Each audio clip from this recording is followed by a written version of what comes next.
불씨와 동삼. 옛날 순천고을 어느 집에 새댁이 들어왔다. 첫날 밤을 치른 다음날 아침 밥상을 물리자마자 시어머니가 며느리를 불렀다. 태어나서 처음으로 남의 집에서 자는 터라 아직 어안이 벙벙한 며느리를 불러놓고 시어머니가 이렇게 일렀다. 아가, 우리 집에는 대대로 내려오는 불씨가 있는데 오늘부터 네가 맞도록 해라. 7대째 내려오지만 단 한 번도 꺼지지 않았다. 만약에 불씨를 꺼뜨리면 큰일이 나니 소중히 해야 한다. 예, 알겠습니다, 어머님. 무슨 일인지는 모르지만 바짝 긴장하여 공손하게 대답을 하는 며느리 옆에서 시아버지도 한마디 거들었다. 불씨를 꺼뜨리면 자손 노릇을 못한 사람이 쫓겨나야 마땅하지. 나지막한 목소리였지만 갓 시집온 며느리에게는 너무도 지엄하게 들렸다. 그렇게 불씨를 받아든 며느리는 빨래를 하거나 청소를 하는 등 집안일을 하면서도 정신은 온통 불씨에만 가 있었다. 그런데 사흘째 되던 날 아침에 일어나 보니 불씨가 꺼져 있는 것이 아닌가? 긴장이 풀리지 않아 잠도 자는 둥 마는 둥 새벽 일찍 일어났는데도 아무런 이유도 없이 불씨가 꺼져버린 것이다. 기겁을 한 며느리는 불씨를 담았던 청동 화로를 자세히 살폈다. 그러고 보니 화로 안에 있는 재를 누군가 헤쳐놓은 것이 아닌가? 누가 일부러 불을 끈 것이 분명하였다.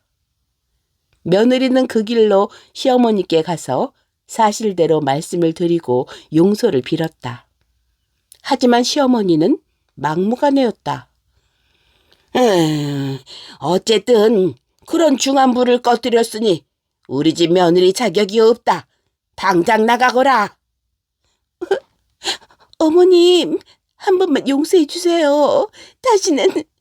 다시는 그런 일이 없도록 하겠습니다. 마당에서 이 광경을 지켜보는 신랑은 끼어들지도 못하고 발만 동동 구르고 있었다. 눈물로 호소하는 며느리의 모습이 측은하였던지 시아버지가 끼어들었다. 누가 일부러 끈 것 같다니 한 번은 용서해 주겠다. 다시는 그런 일이 없도록 해라. 하시고는 다시 불씨를 읽어주셨다. 불씨를 받아들고 나오던 며느리는 누군가 나를 못살게 하려고 심술을 부리는 것이 분명해.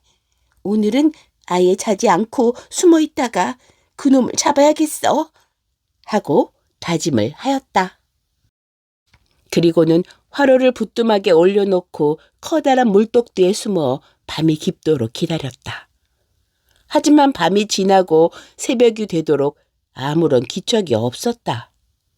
며느리가 꾸벅꾸벅 졸다 막 잠이 들려던 차에 어디선가 너댓살쯤 되어 보이는 사내아이가 벌거벗은 채 뛰어들어와서는 화로에 불을 헤쳐 불씨를 꺼버리고 아궁이 속에 있는 불까지 모두 꺼버리는 것이 아닌가? 불씨를 꺼뜨려야지.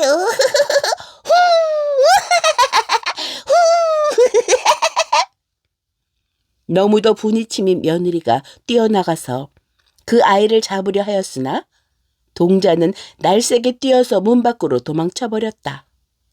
하지만 며느리는 끝까지 쫓아갔다. 아이를 놓치면 시댁에서 쫓겨날 수밖에 없기 때문이었다. 잡힐 듯 말 듯 도망치던 아이가 어느새 산속으로 숨어들더니 동이 틀 때쯤 되자 갑자기 풀 속으로 들어가 숨었다. 화가 머리끝까지 난 며느리가 마침내 아이를 찾아서 머리채를 잡고 서너 번쯤 땅에다 패대기를 쳤다. 이놈 때문에 내 신세를 망치게 되었으니 우리 집에 가서 어디 한번 혼나봐라. 며느리는 그렇게 중얼거리며 아이를 끌고 시댁으로 돌아왔다. 한편 시댁 식구들은 아침에 일어나 보니 불씨도 꺼져 있고 며느리도 없어진 터라 한참 야단 법석이었다. 그러던 차에 며느리가 들어오는데 머리는 산발을 한 채 꼴이 말이 아니었다. 아니, 얘야. 이 꼴이 그게 뭐냐? 그러자 며느리가 아버님, 어머님, 7대째나 꺼뜨리지 않고 내려오는 소중한 불씨를 끈 놈이 바로 이놈이에요.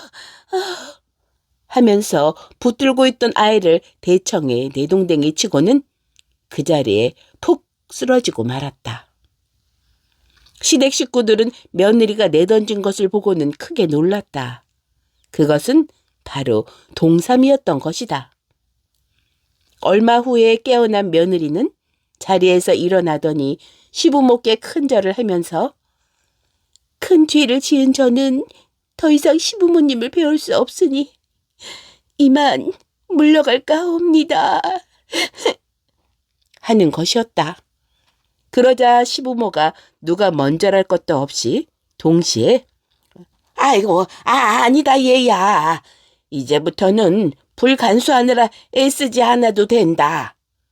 우리가 지성으로 불씨를 간수하여 7대째나 꺼뜨리지 않은 것은 하늘이 살피셔서 이렇게 귀한 동산물 주신 것 같구나. 라고 말했다. 동삼을 팔아 큰 부자가 된 시댁 식구들은 오래도록 행복하게 잘 살았다고 한다.